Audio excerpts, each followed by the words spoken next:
Hello, everyone. Welcome to another bonus episode of the Geek Warning podcast from the Escape Collective, the show where we filter the latest and greatest in the world of bike tech to help you make your own bike as good as it can be.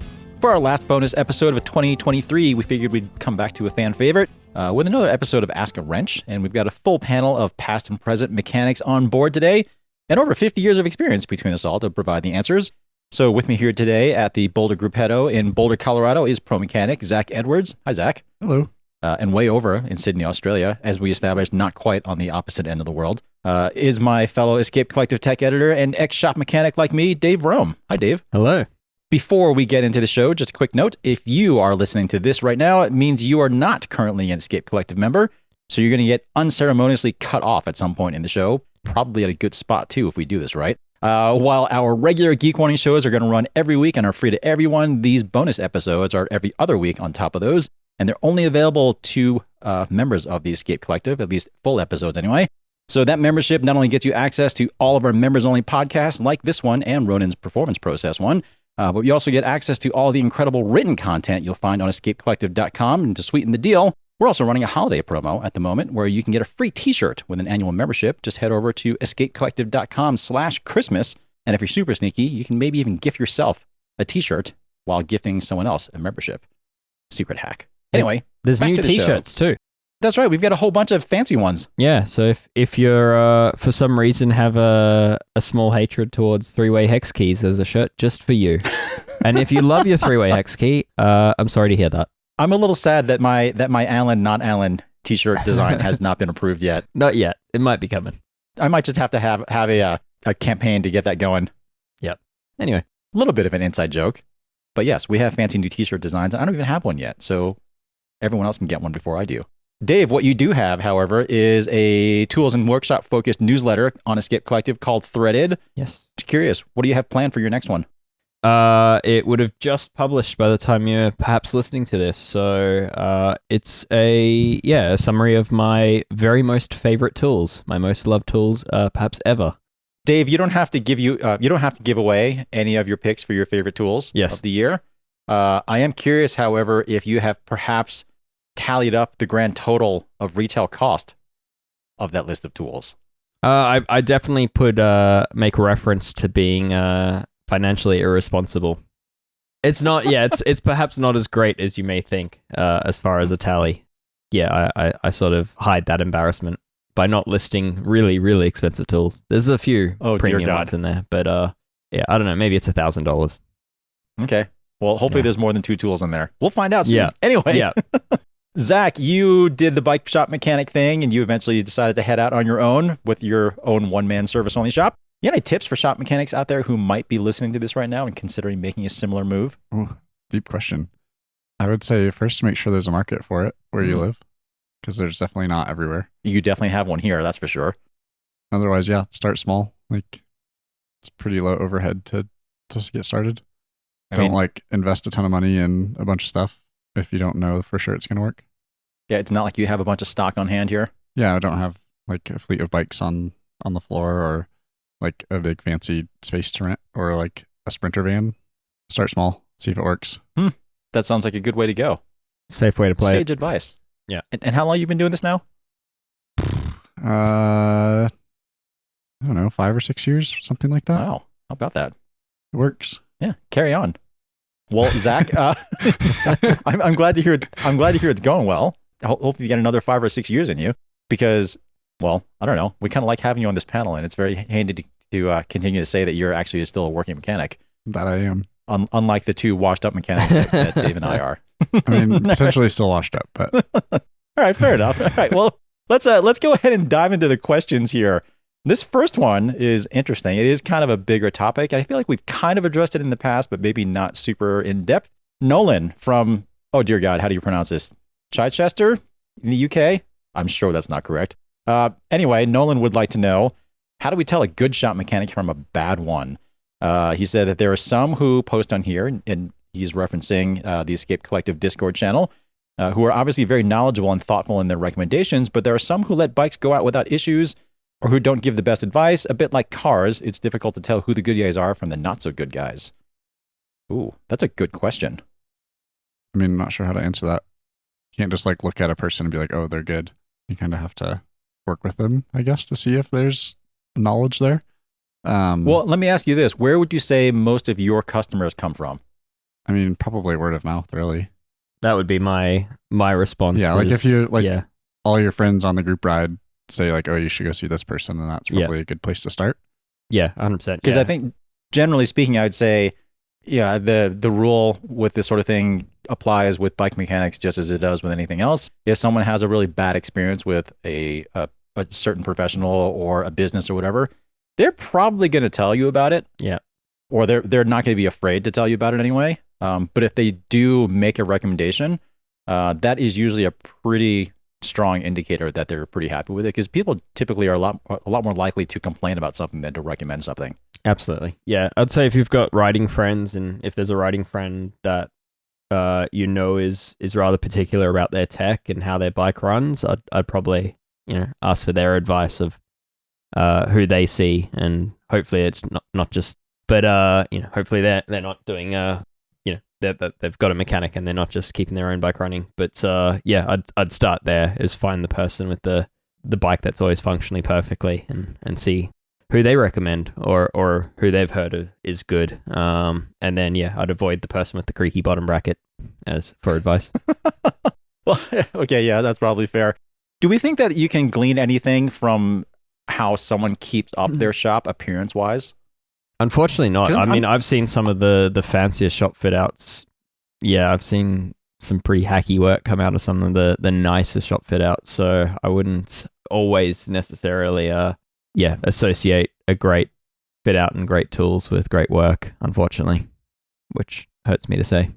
I mean, that does seem to apply, though. I mean, Zach, I don't know how what you've seen from other mechanics that you've worked with, but I certainly have seen a bunch of mechanics whose workbenches, certainly when they're in the middle of a job, can look pretty chaotic. Oh yeah, like for sure, I'm a bench exploder. Like, like in the middle of summer or like whatever busy season, like you're just trying to get as much stuff done as possible, and don't necessarily have the time to like make everything Instagram perfect while you work on bikes. So like at the end of the day, yeah, you clean your bench up, but like you could look like right now, my bench is kind of a mess. Like I've had like 3 simultaneous projects going on, and there's tools kind of everywhere. Yeah. And it's just kind of how it goes. I'm the same, and I've got some friends who I consider to be very good mechanics as well, who work the same way, where it's like every single tool they own will be piled on top of each other between jobs. And yeah, unfortunately, I don't think that's a way to see whether a person's a good mechanic or not either. Yeah, I think it just comes back to word of mouth. I think too, like this is particularly in the age of like the Instagram mechanic. If they're constantly working on their own bikes and their own bikes are pristine, they probably aren't very good because they're not busy enough to like have customers' bikes to work on. Yeah. Oh, I hadn't even thought about that actually. Like my bikes are almost always filthy. Yeah. But they work totally fine. They shift perfectly. They brake well. They don't creak. Yeah. But I don't have the time to like perfectly wash my bike after every ride because it's just not realistic. Like I work on bikes all day. The last thing I want to do is when I go home and work on another bike. So I think that isn't necessarily a great way to tell, but like it is kind of a hint, I would say. Interesting. Fair. I hadn't even thought about that. But I think that all sounds like pretty good advice. So Nolan, hopefully you find that helpful. But I would definitely agree that word of mouth is probably the strongest indicator there. I think too, like picking, like let's say they're working at a big shop or whatever, like kind of picking the shop that caters toward the type of riding for the bike that you're trying to get worked on. So like there are some mechanics that are really, really good at mountain bikes, but don't ever work on road bikes and vice versa. So like you can't take your road bike into a mountain bike shop and expect that it's going to come back with perfectly wrapped bars. And that like, that's not necessarily a sign of, oh, this is a good or bad mechanic. It's just like people cater towards different things. So I would kind of use that as a guide as well towards what you're looking for. Yeah. Sort of like how Jim, absolutely no offense meant by this at all, but Jim over at Vecchio's here in town, I would have no hesitation whatsoever bringing any drop bar anything to him. Maybe would not have him revalve my rear shock though. And I would say Jim would probably not offer to revalve your rear shock if you asked him to. He would actually probably turn that job away. Yeah. I believe. Yeah. Huh. Well, anyway, Nolan, hopefully you find that useful. If you get any other questions, you know where to find us. Next question. This is a little bit more technical in nature. This one comes from Adrian in the Bay Area in Northern California. Adrian, this is a good one. Adrian's still confused about chainline compatibility and which chainrings work with which bikes. Aren't we all? For example, 50. Yeah. For example, 55 mil versus 52 mil chain lines. Chainrings have different offsets now, further adding to the confusion. Can you folks address this? Oof. It's a loaded question. It is a pretty loaded question. And Adrian, you are right that subject has definitely gotten super confusing, especially over the last, 5 years, I'd say? Yeah. Every year there's a new something out that Yeah. whatever the chart that you were referencing before is now out of date. Yeah. Yeah. I would say as far as online references go, still one of the best ones that I found is the one that Wolftooth does. Yeah. And certainly partially self-serving because they do sell a lot of chain rings and people need to understand what they need and what to buy. But they lay it out pretty well, I think, as far as what the different chain lines are, what different crank arms they go on, super boost versus non-boost, and road and gravel and so on and so forth.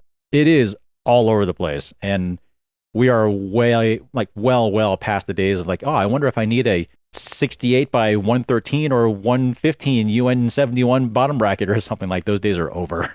Yeah, I would say, the Wolftooth's a great place to start. I'd also say if you've got, you really need to consider the brand of crank you're running, and that will change things greatly. And some brands actually have pretty good reference guides as well. So SRAM, I know, just released I know the person who wrote it, but yeah, they just released an updated guide on chainring compatibility and chain lines and all that. So yeah, if you've got a SRAM crank, they've got you sorted. But yeah, some of these things are just, it's a wild west out there, and you can get the same crank in 4 or 5 different spindle lengths, which would change the answer here. So depending on what frame you're putting it on. So it's a hard one. When in doubt, check out Wolftooth. Let me add a follow-up question here. Certainly for bikes that have multiple chain rings and a front derailleur, chain line is awfully critical as far as being able to maintain good shifting performance up front. But how important is it to have the chain line exactly where it needs to be on a 1x drivetrain? I mean, in an ideal world, like say transmission, the new stuff, it's designed around a certain chain line. But prior to that, I've ran on a boost frame, non-boost cranks, and vice versa. Kind of switch things around just because that's the crank I had, or that's whatever. And it works. Is it ideal? Maybe not in some gears, but it still works. The bigger thing is a lot of full suspension mountain bikes, you run into clearance issues as well, just because there's a lot going on down by the bottom bracket with pivots and such. So I would also check out not necessarily just the drivetrain manufacturer, but the frame manufacturer. In the specs usually list, we designed this frame around this chain line, and that's also a good starting point. Yeah, for sure. The clearance is probably the main reason to follow chain line recommendations. But if your frame's made for a maximum 36 tooth chainring and you only want to run a 30 or a 32 on a mountain bike, then you could probably have a chain line that's a little bit more inboard at that point. And I'd say that you might benefit in some gears by having, say, that chainring move versus the intended position, but there'll be a trade-off elsewhere. So at one end of the cassette, the chain line might be better as a result of using the wrong chain line, but the trade-off will be at the opposite end of the cassette. So it's perhaps worth considering what gears you use most as well before you start playing around with that. And maybe also, I guess, how long the chainstays are on your bike too, because certainly the shorter the chainstays are, the more important it is to get the chain line where it needs to be. If you're on a road bike that's got, 410 mil chainstays or something like that, you don't have a whole lot of wiggle room. Yeah. But if you're on a mountain bike that has, 440s or something like that, 450 even, and again, especially with the 1x, you do have a little bit of wiggle room. It's probably not going to matter too much. Might affect wear a little bit, but it's probably not going to affect shifting too much anyway. No. But anyway, like we said, the Wolftooth website's a good place to start. Let's stick with the drivetrain theme here for a little bit. This question comes from Andrew Steele in Ferntree Gully, Victoria. Long time, first time. Let's see. Each time he fits a set of Holotech cranks and he torques the left arm up to 12 to 14 newton meters. He usually has his Unior digital torque wrench preset to 13 newton meters. He's wondering sort of what sequence we would do this in. He said, we've discussed a lot recently about torque settings and how doing the old clickety-click too many times changes the torque setting beyond the desired target. What about the torque sequence? If you torque the inside bolt to 13, then the outside to 13, then the torque on the inside bolt is reduced to around 9, so on and so forth. What do we recommend here? And I guess this question would also apply to stem bolts that have stereo clamp bolts specifically that have opposing direction bolts like that. What are our guidelines here? I think this is a Dave question. You just wrote an entire article about torque wrenches. Yeah, the answer here is to slowly build up the torque in alternating back and forth until you reach your final target. So yeah, with those Shimano bolts, if you go straight to the recommended torque of 13 newton meters on one bolt, then yeah, it pinches that clamp close and creates a loosening effect on the opposite bolt, and then you'll kind of be working your way back and forth for a while, and yeah, it creates a very uneven torque distribution. So you want to probably go like to 5 newton meters on both bolts, and then 7 newton meters on both bolts, and then 10, and then probably 13. And you'll find if you do that slowly, you basically will get to a point where both bolts are evenly torqued, and neither want to move any further when you check them. So yeah, that's the advice. I personally just kind of go by feel on those until they feel snug, and then I'll do a final tightening with the torque wrench. And normally I find I'll get like an eighth of a turn or a quarter of a turn until the torque wrench clicks on those.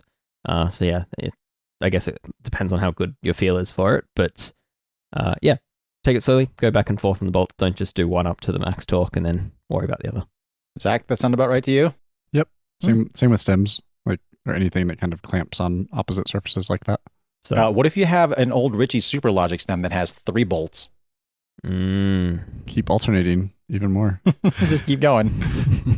Anyway, yeah. Point being, as Dave mentioned, you want to build up the torque evenly and steadily on all the hardware, so that you're not doing anything unevenly. I think Shimano doesn't Shimano even have a little sticker on the crank arm that says to kind of torque them evenly? Or I guess that's not really super they don't really the outline exactly how though. So yeah, I mean, it's the same as like even like a stem clamp, right? You don't just tighten the first bolt all the way, and then move on to the next one. You kind of evenly torque, or like there's like rotor bolts or anything kind of like that. You kind of work your way up and kind of distribute it evenly. I mean, I guess in an ideal scenario, what you would almost have is 2 torque wrenches tightening both bolts at the same time, and just slowly building up torque in both of them at the very same time. I mean, that's sort of in theory what you're trying to do, but you only have 1 torque wrench. Yeah. Yeah, I know. Unless you're Dave, Jesse, in which case you have 9 of them. Well, yeah, Jesse Geisler in Melbourne has 2 torque wrenches for this task. He's he's an ex-pro mechanic now, a frame builder, but and machinist. But yeah, I think that's overkill. I think going by feel, if you have a good feel for what a bolt should feel like, I think going by feel and then finishing off with a torque wrench is absolutely the way to do it here. Okay, well, that seems like a good conclusion there. I think we're all in agreement. Moving on to another crank question. This one comes from, I don't know this person's name, NebCB. Not sure what that's in reference to. Anyway, on the topic of SRAM dub crank removal, can we all agree that 4-foot breakers and pneumatic tools that are part of the discussion means that the system is, I'm not going to go ahead and say this on the air. He thinks SRAM needs to do better, I think. I'm not the greatest mechanic, but I can normally do all the standard stuff. He couldn't get a dub crank off without help from the local bike shop, however, and that is not okay. Should be easier. Anyway, he's experimenting with the bolt material. Actually, we've talked about this before. Since the dub cranks are aluminum, the spindles are aluminum, the hardware is aluminum, that can kind of make for some not so great interactions there. Rumor on the interwebs is that the steel bolts are a lot easier to extract since the steel doesn't get stuck in the threads like the aluminum one. What do we think on about that, aside from a few extra grams? We have talked about this a little bit before. I think at the old place, I even wrote an article about this that outlined the part number for this. If anyone's having issues with removing dub crank bolts from SRAM cranks, I personally am a big fan of that steel bolt and the matching extractor cap, because it does seem to work a lot better. Zach, I don't know, have you bothered to do swaps like that at all, or do you kind of just reef them off? Yeah, just get them off. But I would say on occasion, like if, let's say we've lost the dust cap or something and we have to order a new, because they come with the extractor cap and the bolt itself. Like I found one the other day, as a matter of fact. Oh yeah, but I occasionally see them out on trails because they do come off. A dab of blue Loctite stops that. If then you have to take them have to order a replacement, then I would get probably the steel one, just because it does work better. But yeah, I mean, I agree with everything you said. It seems like a problem that shouldn't exist. I agree. Steel bolts for me. But it's interesting because like there are other cranks that use aluminum bolts and aluminum spindles and don't seem to have this issue. Correct. I can't remember now. Those threads don't seem to be especially fine either, do they? No, I mean, I feel I'm like thinking like Cannondale cranks use that. Yeah. I think FSA cranks do as well. And like I can't ever remember one of those not coming off. So it's interesting that it only happens Race to the Face SRAM 2, ones. I'm pretty sure. Yeah, they do as well. East, which They means also don't Easton as get- well. Rotor, I believe. Yep. Yeah. I Murder. think those come off easily too. So why is it just a SRAM issue? That is a good question. And why Anyway. does it still exist after like 10 plus years? Even better question. Well, maybe we'll see SRAM address that after 10 years, sort of like how Shimano addressed their crank issue after 10 years. Yeah, right. I mean, the difference 10-year is thing. no one's getting hurt here. So it's, yeah. Correct. Yeah. The issue Well, is they might not being able to get the throw their cranks back off. out or something, trying to get the crank Yeah, I off. mean, mechanics are getting Yes. hurt, but yeah, that's Yeah. that goes I back to the have broken 4-foot breaker tools. or Yeah, I have broken tools trying to get Yeah. that dub crank off one time, crank bolt off one time. That was no fun. Anyway, we're in agreement. It's an issue. It shouldn't be an issue. Steel bolts all around. Mhm. Easy solution.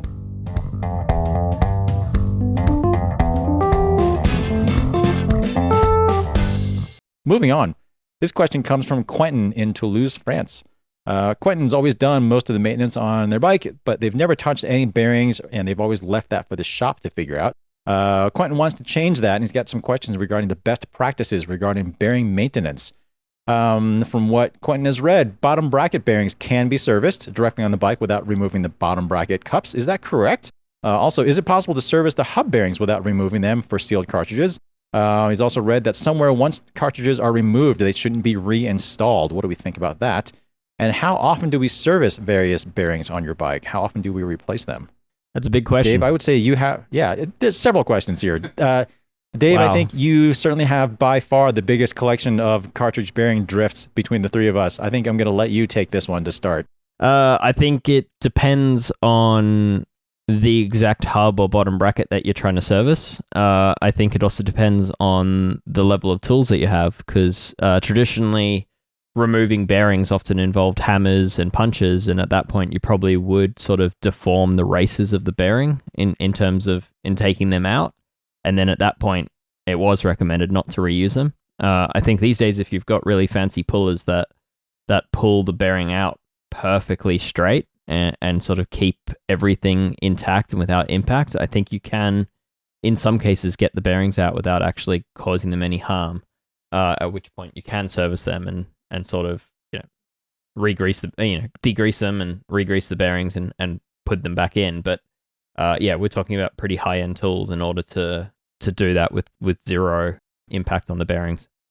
He did mention that he's planning to buy the alt bearing press system that you've Yep. recommended. Yep. So yeah, I mean that would be one example of a system that generally speaking, takes the bearings out perfectly straight and isn't causing any sort of hammering effect or pitting effect on the bearing races or damaging the bearing races anyway. So that is an option. I would say for bottom brackets, unfortunately, that alt kit doesn't go to big enough bearings in order to work on bottom brackets. But yeah, I think in some cases you can take the bearings out of the cups while leaving the cups in the frame. And there are a number of sort of, I guess, more press fit style bottom bracket tools that will do just that. So like Park Tool and Wheels Manufacturing and Enduro and a handful of others make tools just for that. And yeah, you can definitely do it. You could also, in theory, just service the bearing while it's in the bottom bracket. The issue there is that you've got seals on both sides of the bottom bracket. So one seal you'll be able to get out, the other one you won't. I've always found that with questions like this, a lot of times people are asking them because they're trying to save some work for themselves. Mhm. I think that's sort of the implication that I pick up on stuff like that when like that nature of questions asked. However, I often find that in the process of trying to save time by not doing something, you're oftentimes making things harder. Mm-hmm. So like for bottom bracket service in particular, if and when I've ever serviced the bearing itself, I've always found it easier to just remove the bearing from the cup Yep. and just get that bearing on your bench as opposed to trying to do things on the bike. If for no other reason than the fact that it's just a lot easier to kind of get in there and do everything that you need to do. It's just a much more convenient setting. You can use gravity. So yes. yeah, but yeah, most importantly, it's about getting the seals out of the way so you can actually flush the grease out and flush all the dirt out and then re-grease. And yeah, you just can't do that with the bearings installed. And that especially applies to rear hub maintenance where you're going to basically just be forcing degreaser into an area that you're not going to be able to get it out from. So yeah, I'd typically advise against trying to service bearings while they're still in place because yeah, It just simply because you can't get that rear seal out. Zach, how often are you servicing bearings as opposed to just replacing them? I mean, I would say it depends on the level of what the product is, right? Like a lot of, like, say, Shimano bottom brackets or SRAM bottom brackets are made kind of just to be disposable. Yep. So those ones, yeah, if it's the bearings starting to feel rough or needs replacing, then yeah, just have to replace it. With some of the higher end stuff, like say Ceramic Speed or Enduro or whatever, that's Campagnolo, those products USB, I would say are made to be more serviceable. So yeah, you can pull them apart, pop the seals off the bearings, clean them out, put fresh grease in, and put it all back together. So yeah, I'd say it kind of depends.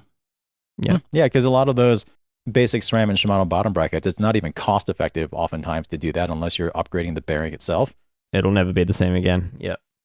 Yeah, a lot of that stuff just isn't meant to be serviced. I mean, I feel like oftentimes you can almost kind of tell what is designed to be serviceable and what's not to a certain extent.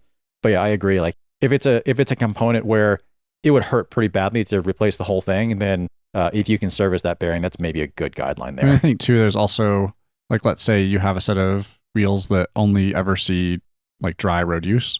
Those are probably going to be fine to not really service the bearings themselves. There's a cartridge bearing, and like eventually you ride enough miles, they'll feel rough and you'll need to replace the bearings, but they're like not really going to need service that often because they're just seeing like what is relatively easy use. Where let's say like cyclocross racing, where you're riding around in the mud and you're power washing the bike all the time, like those hubs need pulled apart all the time and serviced and re-greased and everything. So I think there's also kind of use case of what requires service and what doesn't. For sure. Quentin, hopefully that addresses your question at least a little bit. And again, if you got any follow-ups, you know where to find us. This next question is somewhat related, I would say. It comes from Eduardo in Sacramento, California. Eduardo is wondering how often should he be doing maintenance on his rear derailleur pulley wheels, and what exactly does he have to do? It's on a road bike that's only ridden in dry weather. I mean, I would say like kind of the same as what we were just talking about. Probably not a whole lot. Yeah. Yeah, this is where like chain waxing can be quite beneficial because you're taking the chain off the bike from time to time, and it gives you the opportunity to like really check the spinning of all the bearings. So like your bottom bracket, how freely that spins without the chain in the way, and then also the pulley wheels. And yeah, I mean they should spin. Like if they're not moving, then they need servicing. If you flick them and they're squeaking or squealing or like not moving very very freely, then I probably would suggest undoing the pulley cage and cleaning out the dog hair that's probably in them. Eduardo did not specify what model or make of rear derailleur he's talking about here, but what about pulleys that have bearings versus bushings? I mean, the ones that have bushings, that's typically Shimano, like 11 speed and previous. Like all the 12 speed stuff use a sealed cartridge bearing, but the bushings, there is a little rubber seal, but they're not really sealed that well. So yeah, I would say those probably need pulled apart more often, especially if you are washing the bike regularly or riding in the rain. But those also, it comes apart super easily. You're not having to worry about damaging a seal on a bearing or something like that. And if you are going to be doing that, one thing that I feel like people often forget is to put a little dab of Loctite on those pulley wheel bolts, because I feel like that is often a place where I've certainly seen somewhat catastrophic failures is when someone has a pulley wheel bolt come loose that they don't realize, and it sort of just rattles out. Yeah. And then the cage falls apart, and then invariably the entire back end of the bike gets torn off. So just a word of caution there. I'd say if you are servicing the pulleys, like if they're squeaking or whatever, I would take the bolt out and take the pulley off and do it off the bike. Yes, don't just definitely. Like spray a bunch of lube at the pulley area and hope that'll fix it, because that's not going to. Well, you can just take aerosol lube and just spray the whole thing, right? Yeah. Just dunk the bike in a lube tank. Perfect. Just it's so much more efficient. But so many people do that, and then it's just like this disgusting mess that's now on the chain and then just kind of everywhere, and it didn't actually solve the problem. Yeah. Well, it kind of goes back to what I was talking about earlier with how a lot of times people try, they do something that they think is saving a lot of time, but oftentimes they're really only kind of thinking about that in a short-term basis. And that little amount of time that you might be saving initially can often compound into an awful lot more time working on stuff later. This reminds me of a minor pet peeve of mine, which is watching mechanics put entire derailleurs into parts washers, which makes them look real fresh for the customer, but just screwing up that derailleur. So yeah, anyway. Thankfully, it happens a lot less now because things are electronic, and if you just put the whole thing in a parts washer, you'll kill it. Yeah. I know what you're saying, but these same mechanics, I used to watch them put power meters into the parts. Anyway, I'm annoying myself. I know exactly who you're talking about. Yeah, so I mean, I'm not singling out anyone person. I've personally seen, been in shops and watched people do this. So I'm just, don't do that. Keep, you can put the rear derailleur in the parts washer if you really must, but just know you're going to have to service everything that is serviceable on it. So you're going to have to, do the cage assembly spring and the pulley wheels and all that. So it's just not worth it. Yep, agreed. All right, I know you were just starting to get into this, sorry, but the whole point of a teaser is to suck you in before we cruelly take away what you want. It's the point of this, right? So mean. Hey, so mean, but everything we do at Escape Collective is entirely funded by our members right now, which means someone has to pay for it, and we'd prefer treating our members, listeners, and readers as our customers, and hopefully you can all agree that it makes for a better product in the end. As I mentioned earlier, we're currently running a holiday promo where you can get a free Escape Collective t-shirt with an annual membership. So head over to escapecollective.com/Christmas to take advantage of that deal. And if you do it right, you can literally be back listening to the rest of this podcast in less than 2 minutes. So hopefully we'll see you back here in a bit.